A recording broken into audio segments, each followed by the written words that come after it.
The Oyster Bar at Grand Central Station in New York has what is called a whispering gallery. What's that? How did Chinese hell bank notes get that name? What TV commercial is considered to be the greatest and most creatively disruptive ad in history? And finally, in this episode, what iconic French dessert has as much to do with architecture as it does with pastry? Hello and welcome to REMORANDOM, a celebration of everything interesting and a companion to the book series of the same name. I'm Remo Giuffre. And I'm Claudia Chan Shaw. So, Claudia, I'm trying to make eye contact with you, but my camera is on top of the monitor. So I had this fiendish strategy where I would Velcro the little camera to the middle of the screen, but I abandoned that literally 10 minutes ago because it was just kind of freaking me out. So was that a bit distracting? The video editing program for idiots that I'm using has this AI feature, which is in beta, experimental kind of stage, where, you click a button and it adjusts the eyeballs so that they're always following the camera. It's a little bit freaky, but so I'm a bit scared to use it too much. But anyway. I think you'll end up looking like Groucho Marx. He moves his eyes around and he raises his eyebrows. Googly eyes. So Thursdays in Bondi, curry night at the Golf and Diggers Club, I was reflecting upon the fact that I've been going to that joint for some years, meeting various friends there just casually. It's a very early, it's kind of pensioners hours.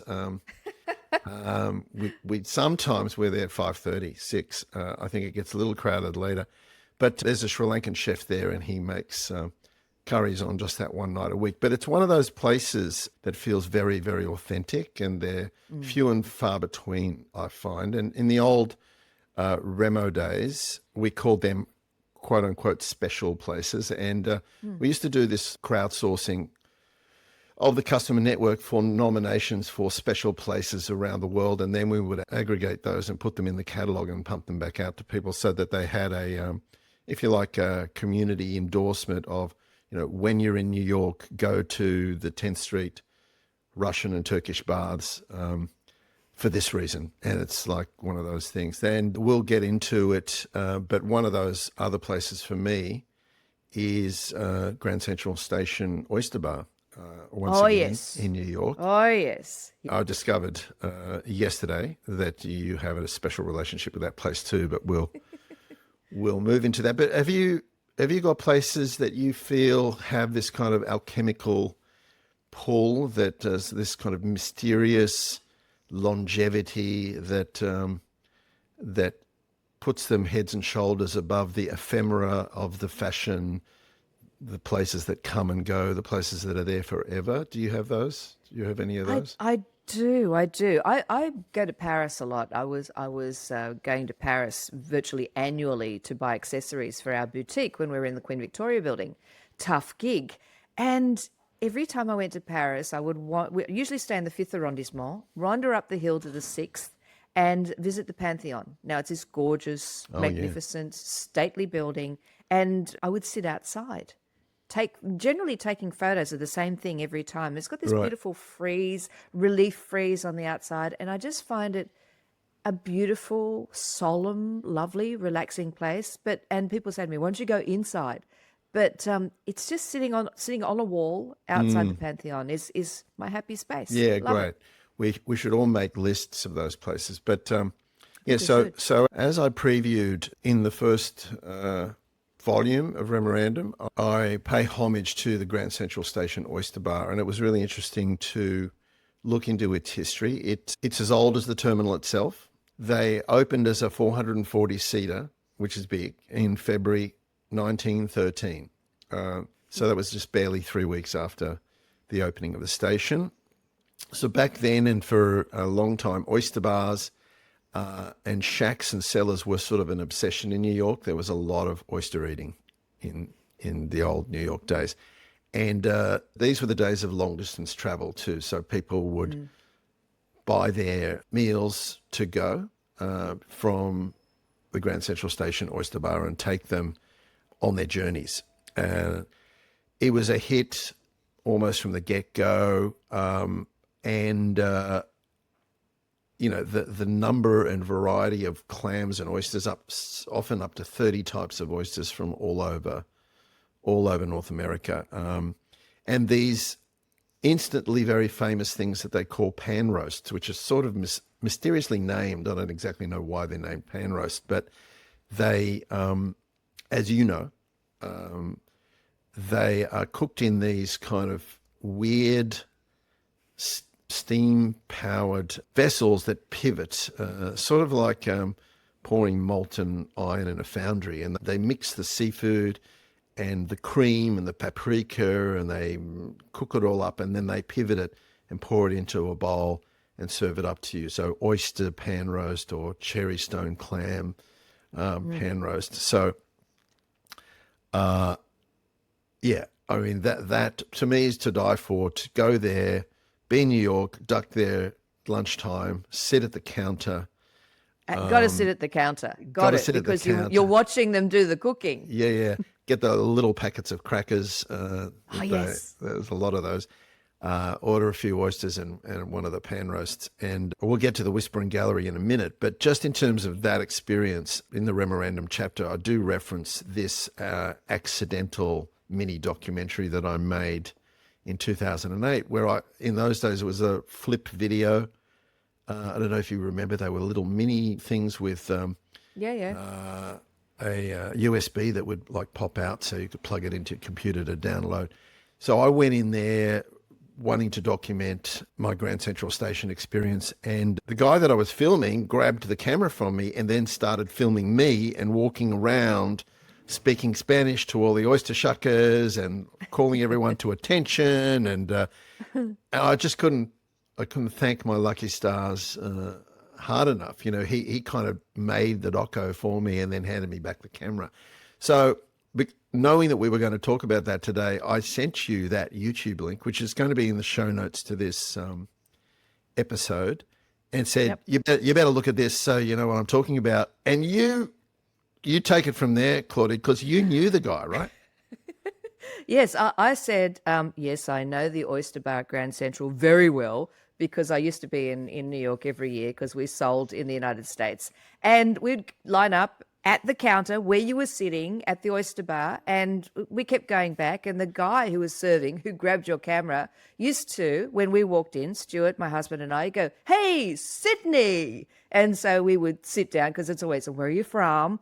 And every time we went there, he would be serving us. And we got talking one day, and I think his brother lives in Melbourne or something like that. So I look at this video, and not only is it Grand Central Oyster Bar, my happy place, but the guy who's filming you is my guy. He's my guy. And I was looking at the year you made the video. I was there that year. Yeah, he's our guy. He's our guy. And the guy who's at the back making your roast is in all my photographs. Yeah. No, they do have very loyal staff. In fact, one of the really unique things about the Oyster Bar is that when the guy who took over the concession and made a real success of it, when he died, his widow decided to transfer the ownership of the restaurant to a whole bunch of key employees. So now, 100% of the Oyster Bar and restaurant is owned by those employees. But that's amazing. So Ruth Reichel wrote this nice tribute to the restaurant in the New York Times, and I'll quote it. "I'm a New Yorker, so some of my favorite places are pure nostalgia. I love the counter at the Oyster Bar, where the same men have been making incredible oyster stew for most of my lifetime. Just the warm, round smell of that stew reminds me of my childhood. Afterward, I go outside and whisper into the echoing walls." So here's the thing. The large vault at the entrance, this Spanish-American architect, Rafael Gustavino, designed it. It's very tiled and vaulted. But at the entrance, there's this thing called the Whispering Gallery. And if you basically stand at the wall and with your friend on the other side, of the room, like 20 meters away, and you just speak in a normal voice, "Hi, Claudia, how are you doing today?" The sound travels sound travels. I know you can't hear me here, but you could hear me if we were there. So it's one of those things you see tourists and people who know sort of over there, like standing like they're in the naughty corner. And what they're doing is they're doing the Whispering Gallery. So there you go. It's Now you know. incredible, isn't it? Because the sound travels like across the top of you, those arched ceilings. Yeah. It's absolutely incredible. It's a secret. Anyway, that's why that's a It special is a place. secret. So. It is. It's a very special place. In China, in Beijing, there's a wall that has a very similar effect, a curved wall where you stand at one end and you say, "Ooh, your fly's undone," and the other person at the other end suddenly goes, "Zzz," and they can hear you. Great. Awesome. Speaking of China, what are you going to Speaking tell? of China, Yeah. speaking of China, there's the expression, "You can't take it with you." Yes. Well, it turns out, yes, you can. Because when you pass away, you need a little bit of money in the afterlife. And there's a curious currency called hell bank notes. And they're used throughout Well Asia. pronounced, by the way. Well pronounced. Yes. I know you had trouble with that before. Yeah. Yeah, so that's a weird thing to say. Hell bank notes of but money, currency from the hell bank. And they're used throughout Asia in ancestor worship. Now, the word hell, it sounds pretty ominous. The word hell was introduced to China by Christian missionaries. And they used to say that if you don't convert to Christianity, you are going to hell. So the Chinese thought, oh, well, okay, hell's a pretty fabulous place. It's the English term for the afterlife. So they came up with the hell bank note, which is like a piece of currency, paper money. So the idea is that when people die, they go to this afterlife and they do pretty much what they did in real life. So, they're eating, they're drinking, they're sleeping, they're going shopping. You And need money for that. Yeah. You do. So the relatives of the deceased give them all sorts of gifts after they've passed away. And you might need these things in the afterworld. So I don't know if you've been to Chinese shops and you've seen these paper objects like a paper cardboard Mercedes-Benz or cardboard designer handbags and sunglasses and things like that. So these are designed to be burnt as offerings. Right. But what's even better, the best gift is a high denomination bit of cash, bit of schwartz. So you want, say $100 million or Minimum. $2 billion. You want numbers with lots of zeros after them so that there's tons of cash for you to spend in the afterlife. So these notes look like traditional banknotes. There's an elderly gentleman on the front. He's got a fabulous flat top hat on and dangling beads. But he's the Jade Emperor. The Jade Emperor rules the heavens. Okay. And on the back of the image is this gorgeous looking building, which is the Hell Bank. So the money you burn like joss paper in ceremonial fires. But a word of advice, do not ever give these Hell Bank notes to someone who is living, because that is a huge insult. Some people even think it's a curse, so that if you give somebody this money when they're still alive, you're calling on the king of hell to carry them away. Yeah, and so they can a spend that premature dough. death. That's right, too early. So that would not be a very good idea. So there you go. You can. They're so pretty, aren't they? Very colourful and beautiful. They are. They're beautifully designed, and they've got all sorts of little characters, all the auspicious characters that all mean, good fortune, good wealth. So a very, very good idea not to give it anybody alive, and you can indeed take it with you. I'll remember that. Yes, well, on those journeys to Chinatown, when I would be hunting out Good Morning towels, I would also invariably end up with, a stack of high denomination held banknotes to further clutter my shelves at home. Okay, next up, I want to talk to you about an ad that I think you've probably seen. It was the ad that launched the Apple Macintosh computer in 1984. And now, what an auspicious year, 1984. You've got that sort of Orwellian reference, et cetera, and so forth. Steve Jobs knew how to, play the theatre of that. They'd been working on this kind of revolutionary new line for Apple. And so at a very famous event funnily enough, known as the Macintosh Introduction, held at the Flint Centre for Performing Arts in Cupertino. The Macintosh was unveiled via the showing of this ad that was made for Apple by Ridley Scott. Nice. Fresh off the success of Blade Runner and Alien, which were sort of, I think, relatively recent movies that he made. So he was engaged by Jobs to create this ad that told a story, and the story was, this dystopian lemming-like present where everyone was using the same, PC, and this woman dressed in a white singlet and shorts kind of runs. She's being chased by a whole bunch of baddie-looking people into this theatre. There's this Orwellian face on the screen ranting at the hypnotized people, the users of non-Apple products. And she hurls this hammer at the screen, and it explodes. And, every great story has a hero and a villain.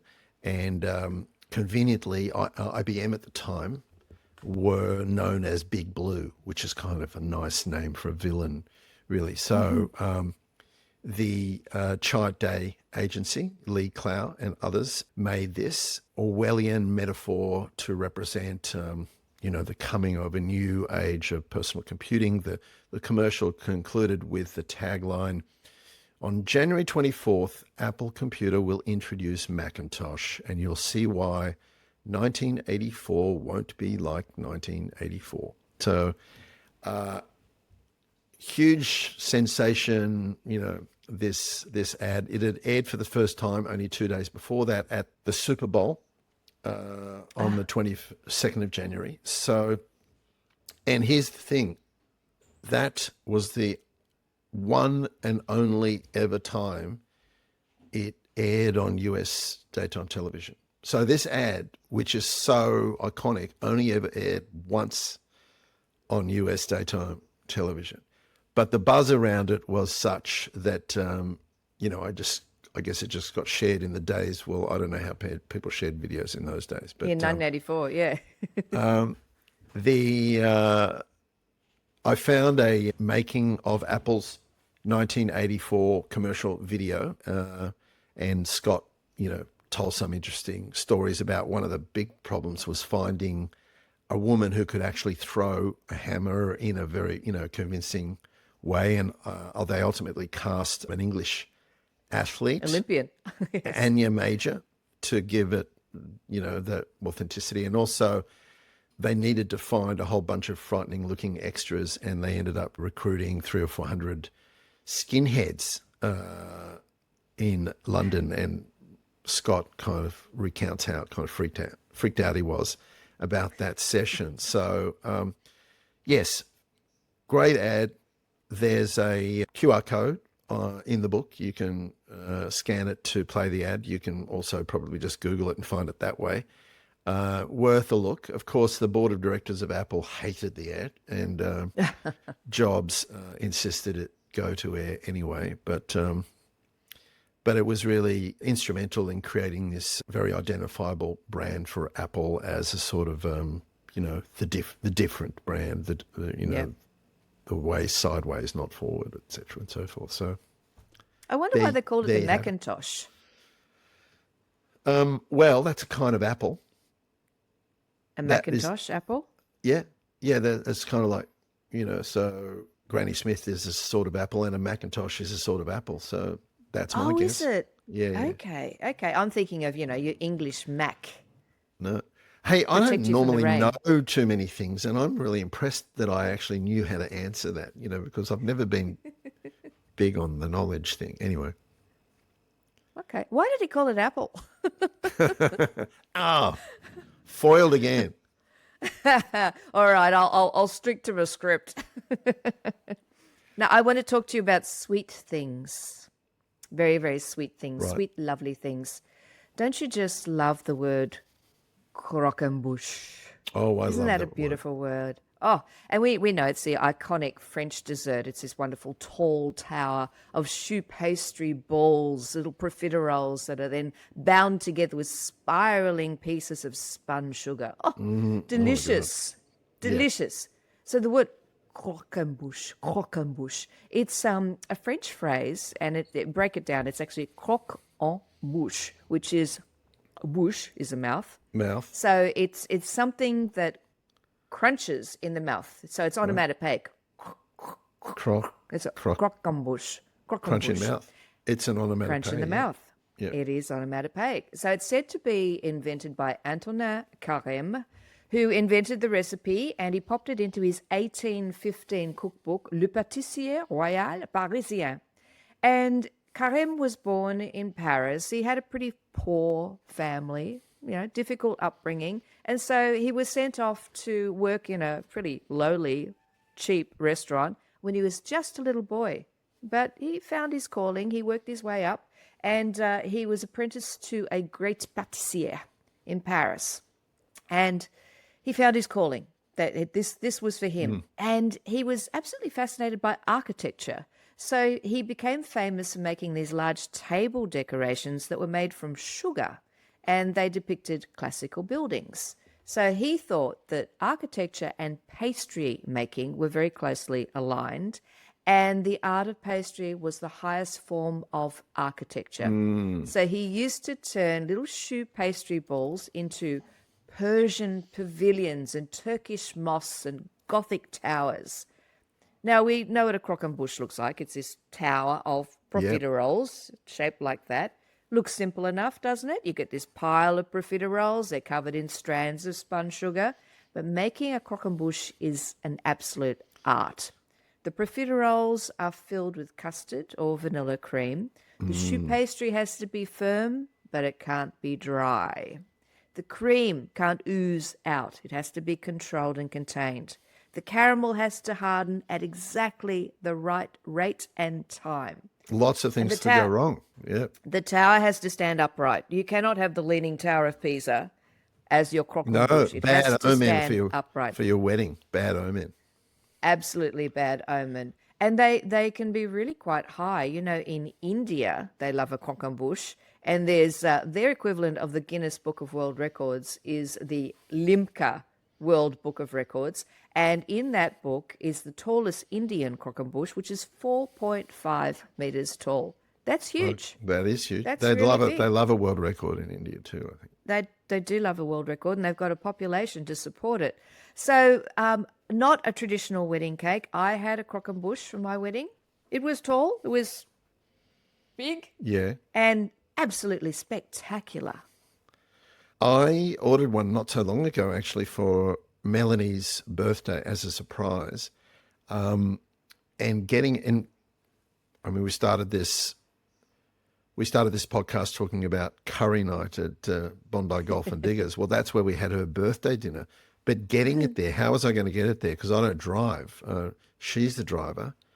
Yeah. And it's a surprise. I'm not going to send an Uber so a friend, one of the guests, as a favor, agreed to collect it from Pasticceria Papa in Leichhardt or wherever it is.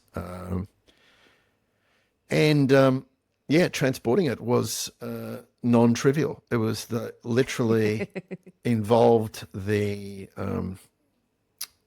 seatbelt on the front seat and a special contraption. Robin, my friend, sent me photographs of the strapped-in croquembouche and the croquembouche in transit. It was like a Mission Impossible operation. Yes, Anyway, exactly. It was appreciated and delicious, I have to say. Everyone appreciated it. They are yummy. Absolutely yummy.